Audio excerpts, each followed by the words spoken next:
First ever factory outlet Mukunda jewelleries Kukatpally Khammam Kothapet Somajiguda Hanamkonda and Suchitra. నమస్తే రమ్మగారు.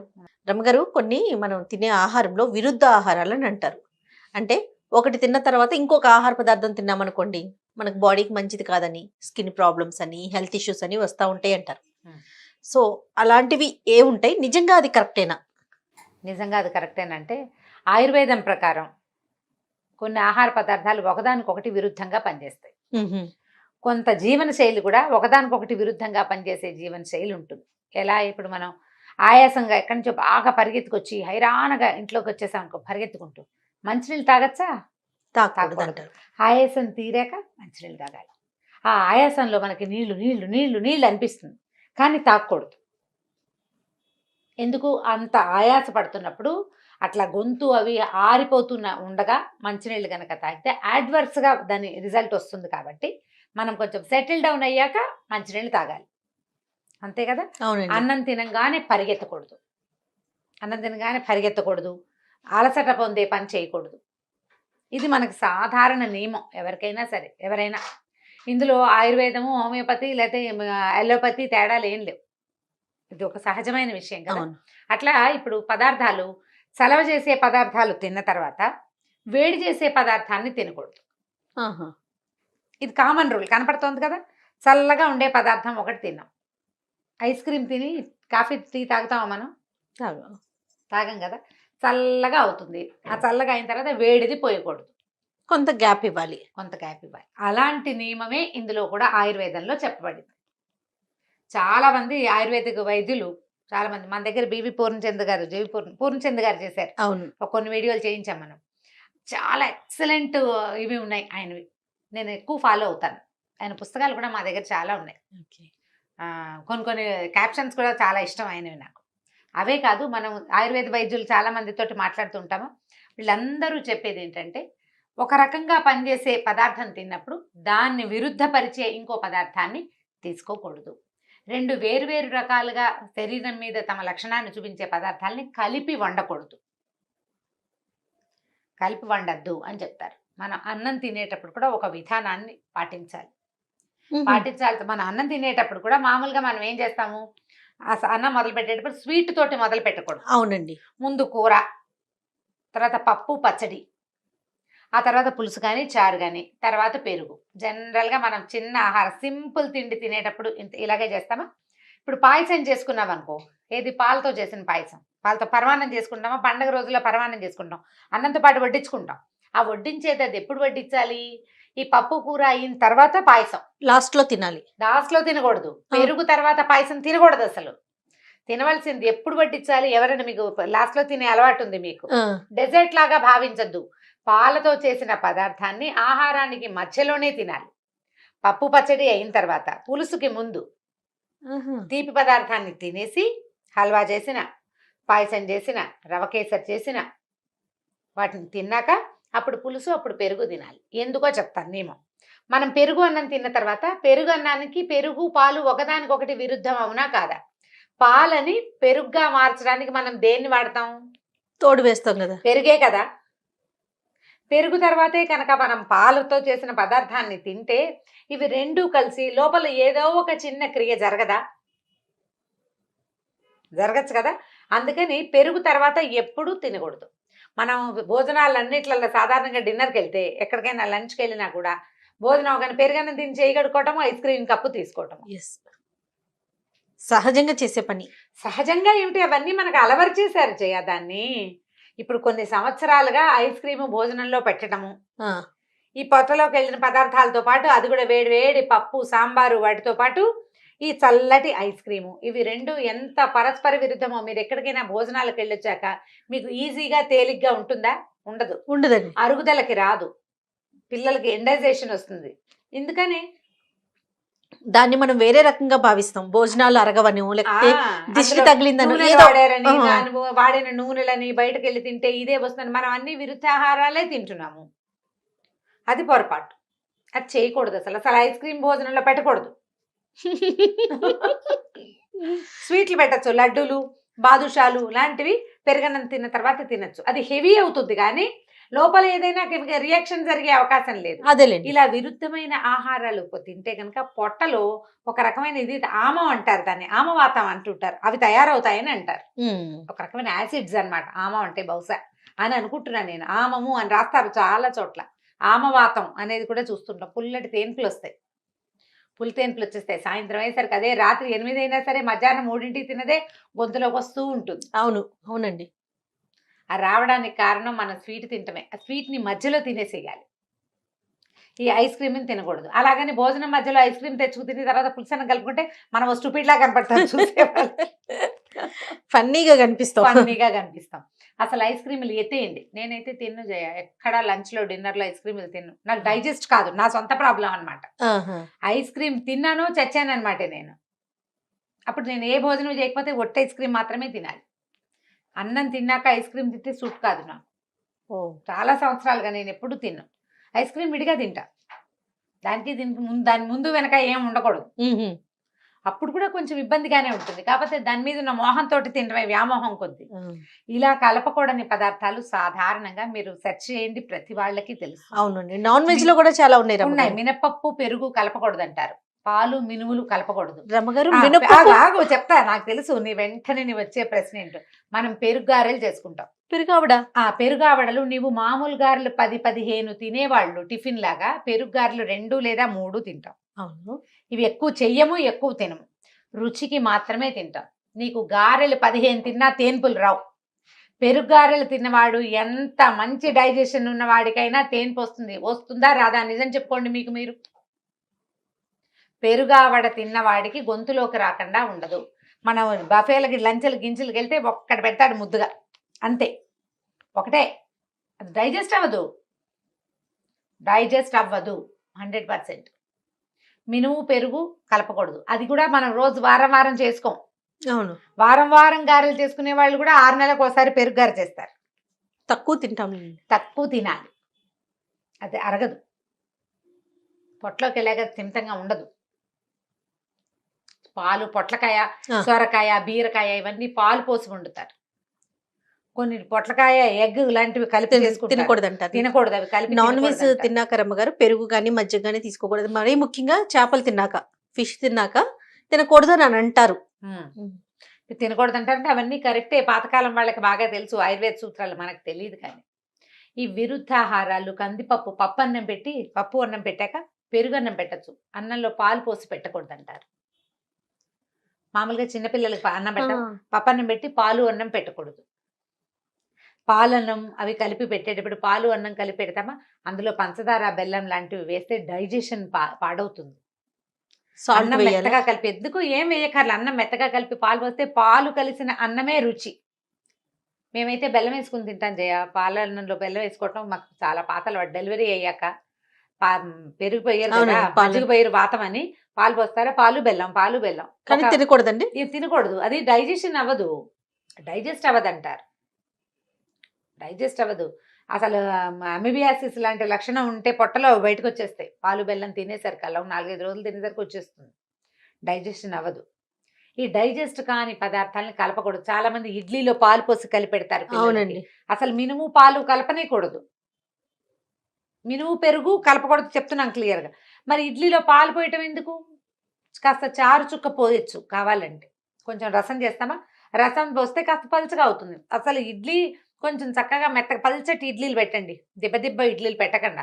అవి వేస్తామా ప్లేట్లో, వేసేటప్పుడు ఎత్తుగా రానివద్దు, పల్చగా చేయండి. ఇడ్లీ పల్చగా వస్తుంది, మెత్తగా ఉంటుంది. కొంచెం నెయ్యి అద్ది పెట్టచ్చు. ఇడ్లీ నెయ్యి మంచి కాంబినేషన్. కానీ మనకు తెలియకుండానే చాలా తప్పులు. అంటే ఇప్పుడు మీరు అన్నట్లుగా ఇడ్లీ పాలు పెట్టేస్తూ ఉంటాం, అంతే పెట్టేస్తాం. చాలా మంది బిస్కెట్లలో పాలు పోసి కలిపేసి పెట్టేస్తారు. అవునండి, అవును.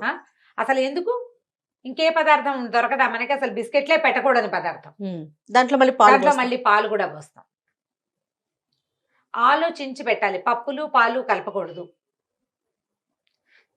పెరుగన్నంలో అరటిపండు, మామిడి పండు మనం బాగా తింటాం చేయ, మన వైపు మరీ అలవాటు. చక్కెరకేళి పళ్ళు కనపడితే పెరుగన్నంలో వేసుకోవాలి. నేను మిగలబండి పైన అరటిపళ్ళు ఖచ్చితంగా పెరుగన్నంలో వేసుకుంటాను. నేను కూడా చాలా అలవాటు. పెరుగన్నంలో స్వీట్ నలుచుకునే వాళ్ళు కూడా ఉంటారు. అసలు పెరుగు పళ్ళు కలపకూడదు అని ఒక నియమం అట. బరువు అయిపోతుందని, డైజెస్ట్ కాదు. ఇవేంటంటే మొదటి రోజులో విషంగా పరిణమించదు, అది లాంగ్ రన్ లో ఇబ్బందులు పెడతాయి. కొంతకాలం అయ్యాక, పెద్దవాళ్ళం అయ్యాక, ఇప్పుడు ఏంటంటే మన మెషిన్ స్పీడ్ గా పనిచేస్తున్నాను, దాని వల్లే ఇబ్బంది అని అనుకోము. తెలియదు, అసలు మనకి తెలీదు. ఇది చెయ్యకూడనివి చేయకూడదు. అన్నం తినగానే స్నానం చేయటం, అవును, రాత్రి పడుకునే ముందు స్నానం చేయటం. అసలు రాత్రిపూట స్నానమే చాలా పొరపాటు, ఆరోగ్యం కాదది, వాతం చేస్తుంది ఒంటికి. రాత్రిపూట పడుకునేటప్పుడు స్నానం చేసి పడుకుంటారు చాలా మంది. మనకి ఇదివరకు ఉండేదా జయ అట్లా? ఇదివరకు సాయంత్రం పూట చేసేవాళ్ళు, సాయంకాలాలు చేస్తారు, సాయంత్రం కాదు, రాత్రి స్నానం సంగతి చెప్తున్నాను. రాత్రి భోజనం చేసి అవును, ఒక గంట పోయాక పడుకునే ముందు ఒక చెంబు నీళ్లు పోసుకుని పడుకుంటే హాయిగా ఉంటుందని, చెమటలు పోయకుండా ఉంటాయని ఎండాకాలం చాలా మంది చేస్తూ ఉంటారు. అది చాలా తీవ్రమైన అనారోగ్యానికి దారితీస్తుంది. అది కూడా అంత మంచిది కాదు, వాతం చేస్తుంది ఒంటికి అని చెప్తారు. ఇప్పుడు ఒంటికి వాతం అవన్నీ మన నమ్మం, అవేం లేవంటాం. జలుబు మనకి తెలుసు కదా, చక్కగా తెలుసు. ఇప్పుడు జలుబు చేయకుండా ఒంట్లోంచి సెగలు వస్తున్నట్టుగా, హాట్ ఫ్లాషెస్ వస్తున్నట్టుగా ఉండటం కూడా మనకు తెలుసు కదా. అవునండి, ఈ రెండు ఎక్కడి నుంచి వచ్చాయి? మన శరీరంలో నుంచే ఇప్పుడు కదా. శుభ్రంగా ఉన్నావు, రాత్రి పడుకున్నావు, తెల్లారులేసరికి ఒళ్ళు నొప్పులు, బరువు వస్తాయి. ఏదో ఒక రియాక్షన్ జరిగింది కదా శరీరంలో. తెల్లవారు లేచేసరికల్లా లెథర్జిక్ గా ఉండటం, బద్ధకంగా ఉండటం, బరువుగా ఉండటం. ఏసీలు కూలర్లు వేసుకుని పడుకున్న వాళ్ళకి ఎక్కువగా కనపడుతుంది. ఆ చల్లదనం వల్ల వాళ్ళ ఒంటికి వచ్చిన ఇబ్బంది, దాన్నే వాతం అంటారు, వాయువు అంటాం. అదే మనం శుభ్రంగా తినేటప్పుడు అన్ని 4 స్వీట్లు వేసుకొని అన్నం, పప్పు పచ్చడి, కందిపొడి వేసుకుని తినేస్తాము. ఒక 2-3 గంటల తర్వాత పొట్టకు తేన్పు వస్తుంది, కడుపులో మంట వస్తుంది, విసుగు వస్తుంది, సోడా తాగుదామనిపిస్తుంది, నడుద్దామనిపిస్తుంది, ఎప్పటికీ పొట్టలో బరువు తీరదు. ఇవన్నీ ఎక్కడి నుంచి వచ్చినాయి? మనం తినే ఆహారం వల్లే కదా. ఆహారం వల్ల లోపలికి వెళ్ళాక అది దాని ఇష్టారాజ్యంగా ప్రవర్తించి, మనం తిన్న ఫుడ్, మన పొట్టలో ఉన్న మెషిన్, అవి రెండింటికి కాంబినేషన్ సెట్ అవ్వక ఇబ్బంది పడుతున్నాం మనం. దానికి ఏదో ఒక పేరు పెట్టారు పాతవాళ్ళు, ఆయుర్వేద రీత్యా కొన్ని పేర్లు ఉన్నాయి దానికి. అరుగుదలకి రాకూడదు, అజీర్ణం, వాత పిత్త కఫ దోషాలు అంటారు కదండి. ఇప్పుడు ఇవి ఖచ్చితంగా ఉంటాయి. నీకు ఫ్లమ్ చేరింది, కఫం. నీకు తరచూ ఒళ్ళు నొప్పులు, బాధలు వస్తున్నాయి, వాతం. వామిటింగ్ సెన్సేషన్ వస్తుంటుంది, అరుగుదలకి రాదు, గొంతులు తేన్పులు వస్తుంటాయి పైకి, దాన్నే పిత్తం అంటారు. ఇప్పుడు ఇవి ఖచ్చితంగా ఉంటాయి. మనం ప్రధానంగా ఏంటంటే ఈ ఫుడ్ తోటి కలపచ్చా కలపకూడదా? కూరగాయలకు సంబంధించి ఏమైనా ఇన్ఫర్మేషన్ ఉందా రమ్మగారు మీ దగ్గర, ఇది కలుపుకోకూడదు అనేసి? ఇప్పుడు 2-3 రకాల కూరగాయలు కలిపి వండుకుంటాం. ఇప్పుడు కలగలుపు పద్ధతులు పనికిరావంటారు జయ. ఎలా అంటే ఇప్పుడు మనం టమాటాలు అన్నిట్లలో కలిపేస్తాం. అవునండి, ఆలులు చాలా వాటిలలో కలిపేసుకుంటాము. ఆలుగడ్డ కలుపుతాం కదా. అవును అవును, ఆలుగడ్డ కలుపుతాము. తర్వాత ఏమో గుమ్మడికాయలో కొన్ని కలపకూడదు. కొన్ని పదార్థాలని కలుపుకోకుండా ఏ కూరకు ఆ కూర చేసుకోవటం ఒక చాలా మంచి ప్రాక్టీస్ కదా. చిక్కుడుకాయ ఉందా, చిక్కుడుకాయ వేపుడు, చిక్కుడుకాయ ఈగురు, చిక్కుడుకాయలో అల్లం పచ్చిమిర్చి వేసుకోవచ్చు, కొంచెం కరివేపాకు కొత్తిమీర వేసుకుంటే చిక్కుడుకాయ రుచి. వంకాయ కూర వంకాయ రుచి కాదు రమ్మగారు. 2 కూరలు వండుకుంటాం కదా, మరి కలగలపొద్దు, ఏ కూరకు ఆ కూరే వండుకుంటున్నాం, 2 కలిపి తింటాం కదా. అవును, 2 కలిపి తింటావు. నువ్వు ఇప్పుడు ఒక 2 కూరలు వండుకున్నావు, ఆ కూరని ఆ కూరగానే తింటావు. ఆ కూర రుచి, ఆ కూర తాలూకు లక్షణము వెళ్లాల్సింది వెళ్ళిపోతుంది తర్వాత కదా నువ్వు రెండో పదార్థం తినేది. లోపలికి వెళ్ళి కలుస్తాయి కదా అని అన్ని కలుపుకుంటావు. అదొక పాయింట్, అది కూడా ఒక పాయింట్. లోపలికి వెళ్ళి కలుస్తాయి కదండి మనం. అందుకని అన్నానికి గ్యాప్ మధ్యలోకి అసలు మంచినీళ్ళు తాగండి అంటారు. కొద్దిగా ఒక చుక్క నీళ్ళు తాగి గ్యాప్ ఇస్తాం. పైగా నువ్వు 2 కూరలు ఎటెస్ట్ ఎందుకుంటారు, ఎందుకు వండుతాం మనం? ఓ పప్పు, ఓ కూర, ఓ పచ్చడి, రసం, పెరుగు, ఇంతకంటే ఏమిటి? 2-3 కూరలు ఎవడు వండేసుకుంటాడు జయ అసలు? ఇప్పుడు ఏదో ఫంక్షన్లో అప్పుడు వండుతాం, రోజువారీ ఎన్ని చేసుకుంటాం? అవన్నీ చేస్తామా? చేయలేం కదా. అంత అన్నం ఎవరు తింటున్నారు అసలు? పగలన్నం తిని రాత్రి అన్నం తినడమే మానేస్తున్నాం. ఆలోచించుకుని చేసుకోవాలి.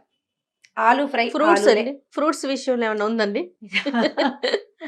ఫ్రూట్ సాలెడ్స్ చేస్తారు కదా. అవును, ఫ్రూట్ సాలెడ్ కూడా కొన్ని కలపకూడదు అంటారు జయ. అంటే అవైనా కూడా ఇప్పుడు సాలెడ్ చేయటం అంటే అన్ని రకాల పదార్థాలు కలిపి మళ్ళీ దాంట్లో అవి కలవడం కోసం అది ఇంకోటి ఏదో ఉంది కదా, లిక్విడ్ ఏదో వేస్తాం. దాని పేరు ఏమిటి? కస్టర్డ్ లాంటివి, కస్టర్డ్ చేసేసుకోవడం, కస్టర్డ్ పౌడర్ కలుపుకొని. ఎందుకు? ఏ పండుగ ఆ పండు తినకూడదు? ఏ పండుగ ఆ పండు తినచ్చు కదా. ఇప్పుడు అదొక కొత్త ఆహార పదార్థం అని ఒక ఫీల్ కదా రమ్మగారు. ఎప్పుడైనా తింటాం కదా, ఎప్పుడైనా తింటాం. అందులో పాలు పోసి అవి పోసి. ఫ్రూట్స్ మిల్క్ కలపకూడదు అంటారు సాధారణంగా. పాలు పళ్ళు కలుపుకోకూడదు. ఇప్పుడు పుల్లటి పళ్ళు ఉంటాయి, అందులో సిట్రస్ ఫ్రూట్స్ ఉంటాయి కదా, సిట్రస్ ఫ్రూట్ పాలు కలిపితే ఎట్లా విరిగిపోతాయి కదా పాలు పులుపు తగిలేసరికి. దానిమ్మలో కూడా కొంత సి విటమిన్ ఉంటుందా, మరి కమలాలు, బత్తాయిలు, ఇవన్నీ గ్రేప్స్ ఇవన్నీ పులుపు కదా, వీటిలలో పాలు పోస్తే ఇట్లా విరుద్ధమైపోలా. ఏ పళ్ళకి ఆ పళ్ళు తినండి, ఎప్పుడైనా సాలెడ్ తినండి ఒక్కసారి, రోజు అవి తినం కదా. శుభ్రంగా అన్ని ద్రాక్ష పళ్ళు తినండి, ద్రాక్ష పళ్ళు తిన్నాక పిల్లలకి పాలు కలిపివద్దు. కమలాలు, ద్రాక్షలు అవి తిన్నప్పుడు పాలు తాగకూడదు. కలుపుకోవడం సంగతి పక్క పెట్టు. సిట్రస్ ఫ్రూట్ తిన్నాక కమలా పండిచ్చం పిల్లడు పాలు తాగుతాడు, కక్కేస్తాడు, పాలు పెరుగుగా అయిపోతాయి. లేదా పాలు తాగుతాడు, పాలు తాగిన కాసేపటికి ఎవరన్నా కమలా పండు తింటుంటే పిల్లల దగ్గరికి వస్తే ముద్దుకు ఒక కమలా తానిస్తే ఒక 5 నిమిషాల్లో కక్కేస్తాడు. మనం ఈ కక్కేయటాన్ని సహించలేకపోతాం. పిల్లడు కక్కేస్తే అందరు పిల్లలు ఊరుకోరు, కొంతమంది ఏడ్చి గగ్గోలు పెట్టి సొమ్మసిల్లిపోతారు ఆ చిన్న వామిటింగ్కి. మనం చేసిన పని ఏంటి, పాలు తాగిన పిల్లడికి కమలాతోన పెట్టాం. మనం ఎక్కడ ఆలోచిస్తాం, పాలు బాగోలేదు, బాటిల్ సరిగ్గా కడగలేదు, ఇట్లా ఆలోచిస్తాం తప్ప కమలానే కారణం అనుకోము. చూసుకోవాలి, కొంచెం కష్టమే కదా రమ్మగారు. అంతే. ఇంకొకటి ఉంది చెప్తానండి నీకు, చాలా ఇంపార్టెంట్ మ్యాటర్. పొద్దున్నే ఇడ్లీ దోశ ఏదో చట్నీ తింటామా, ఇడ్లీ సాంబార్ తినేస్తాం, దాని తర్వాత కాఫీ తాగకూడదు. Idli sambar with coffee. కానీ జయ నాకు ఎప్పుడు మేము ఎక్కడికైనా ఊరు వెళ్ళినప్పుడు, జనరల్గా ఇక్కడ బయట టిఫిన్లకు వెళ్ళి అలవాటు లేదు మాకు. సంవత్సరంలో ఒకసారి లేదా 2 ఏళ్ళకు ఒకసారి బయటికి వెళ్ళేది మేము ఊళ్ళో ఉంటే. బయటికి వెళ్ళినప్పుడు ఏదైనా ఊరు వెళ్ళినప్పుడు టిఫిన్ తినాక కాఫీ తాగితే ఒక 3-4 గంటల పాటు మళ్ళీ భోజనం చేసాక తిక్కగానే ఉండేది. నాకు ఆకలి అనిపించదండి. ఆకలికి అది ఏమిటో తిక్క విసుగు, అది ఏమిటో తెలీదు. తర్వాత నేను ఒకసారి ఒక ఆర్టికల్ తెలుసుకుని చదువుకున్నాను. చదివాక నాకు అర్థమైపోయింది అనమాట, ఓహో నేను ఈ పొరపాటు చేస్తున్నాను. కాఫీ ఎత్తేసాం లిస్ట్లో ఇచ్చి. టిఫిన్ తింటే ఓన్లీ టిఫినే తిను, కాఫీ తాకు. టిఫిన్ తిన్న వెంటనే కాఫీ ఆ టీ ఏదైనా తాగుతారు జనరల్ గా. రమ్మగారు మీకు తెలుసా, బిర్యానీ తిన్నాక టీ తాగుతారండి చాలా మంది, ఎందుకంటే తొందరగా అరుగుదలకు వస్తుంది అని. మరి అది నిజమో కాదో తెలీదు. బిర్యానీ సంగతి నేను చెప్పను, కానీ పెరుగన్నం తిన్నాక టీ తాగటం మాత్రం చాలా పొరపాటు. బిర్యానీ సంగతి చెప్పరా? బిర్యానీ సంగతి నాకు తెలీదు. బిర్యానీలో కూడా పెరుగు వేసుకుంటాం కదా, పెరుగు వేసుకుని నలుచుకుని తింటారు కదా, రైతాలు వేసుకుంటారు. అవునండి. వీటి తర్వాత టీలు అవి తాగకూడదు. ఘనాహారాన్ని తీసుకున్న తర్వాత ద్రవ పదార్థాలు, వేడి ద్రవ పదార్థాలను తీసుకోకూడదు. అది కూడా పచనం చేయబడింది. మంచినీళ్ళు తాగండి, వేడి నీళ్లు చాలా మంచిది. భోజనం తర్వాత కాసిన ఒక హాఫ్ అన్ అవర్ గ్యాప్ ఇచ్చి నిమ్మరసం కలిపిన వేడి నీళ్లు తీసుకోండి, ద బెస్ట్. మీరు హెవీగా భోజనం చేసినప్పుడు ద బెస్ట్. వేడి గోరువెచ్చటి నీళ్ళు తీసుకోండి, ఆరోగ్యానికి మంచిది. ఐస్ క్రీమ్ అన్నం తిన్న తర్వాత తినద్దు. భోజనం తర్వాత డెజర్ట్ తినాలి అంటే లడ్డూలు అలాంటివి తీసుకోవచ్చు. స్వీట్, పాయసం కానీ ఐస్ క్రీమ్ కానీ అంత మంచిది కాదు భోజనం తర్వాత. ఈ మొదటి రోజున తినగానే నాకేం లేదండి, మేము శుభ్రంగా తింటాం, మేము ఎన్నేళ్ళ నుంచో తింటున్నామని చెప్తారు ఖచ్చితంగా. అవునండి. అవును, ఇప్పుడు మనం డాక్టర్ గారితో మాట్లాడినప్పుడు కృష్ణ కిరణ్ గారు మనకు అలాగే చెప్పారు. ఇప్పుడేం ఉండదు, ఇప్పుడు బాగానే ఉంటావు నువ్వు. దీని తాలూకు ఎఫెక్ట్ నువ్వు లోపల నీ మెషిన్ ని నువ్వు పాడు చేసింది, చిన్నగా చేసింది నీ ఆఫ్టర్ 45 ఆ వ్యవహారం బయటపడుతుంది. నువ్వు చిన్నప్పుడు చేసిన దానివల్ల ఇది వచ్చిందని నీకు తెలియదు. నేను చిన్నప్పుడు ఇలా చేసా, అందుకు నాకు ఇలా వచ్చింది, కాబట్టి మీరు ఇలా చేయకండి అని మీరు పిల్లలు కూడా చెప్పలేకపోతారు, మీకే తెలియదు. మీరు ఈ ఇది చెయ్యకూడదు అన్నప్పుడు చెయ్యడం మానేయాలి. వాడెవడో చేశాడు, వాడికి ఏం కాలేదు, నాకు అవుతుందా, అలాంటి ప్రశ్నలు వేయకూడదు. చేయకూడదు అంటే చేయకూడదు, అంతే. ఇప్పుడు మనం ఏదో కొంచెం వేగ్గా చాలా కొన్ని విషయాలు. అవునవునండి. ముందు ప్రధానమైంది పరస్పర విరుద్ధ ఆహారాలు ఏమిటి అనేది ఆన్ యువర్ ఓన్ బ్రౌజ్ చేసి చూసుకోండి. మీ తినే ఆహార పదార్థాలు ఏవేవి విరుద్ధంగా ఉన్నాయో, వేటిని మీరు కలుపుకుంటున్నారో దాని మీద శ్రద్ధ వహించండి. దానివల్ల పిల్లల ఆరోగ్యాలు బాగుంటాయి, మీ ఆరోగ్యం కూడా ఫర్దర్గా ముందుకెళ్లే కొందికి సమస్యల పాలవ్వకుండా ఉంటారు. ఇవాళ రేపు పేరు చెప్పలేని, దేనివల్ల వచ్చిందో తెలియని, ఏ రకంగా క్యూర్ అవుతుందో అర్థం కాని ఆటో ఇమ్యూన్ డిసీజెస్ విపరీతంగా ఉన్నాయి. అవునండి. వాటికి పేరు లేవు, అన్నిటికీ ఆటో ఇమ్యూన్ అంటారు. వాటిలలో చాలా వాటికి కారణం మన తాలూకు ఈ లైఫ్ స్టైల్ ప్రాబ్లమ్సే. మన లివింగ్ లో మనం అలవర్చుకున్నవి. అందరూ పెడుతున్నారు, మనము పెడతాం, అందరూ తింటున్నారు, మనము తింటుంటాం. దానిని మార్చుకోండి, దానికోసం ప్రయత్నం చేయండి. కనీసం ముందు నాలెడ్జ్ పెంచుకోవాలి. రైట్ రమ్మ గారు, నమస్తే. నమస్తే జయ. ఈ వీడియో కనుక మీకు నచ్చినట్లయితే లైక్ చేయండి, షేర్ చేయండి. మరిన్ని వీడియోస్ కోసం మా ఛానల్ని సబ్స్క్రైబ్ చేసుకోండి.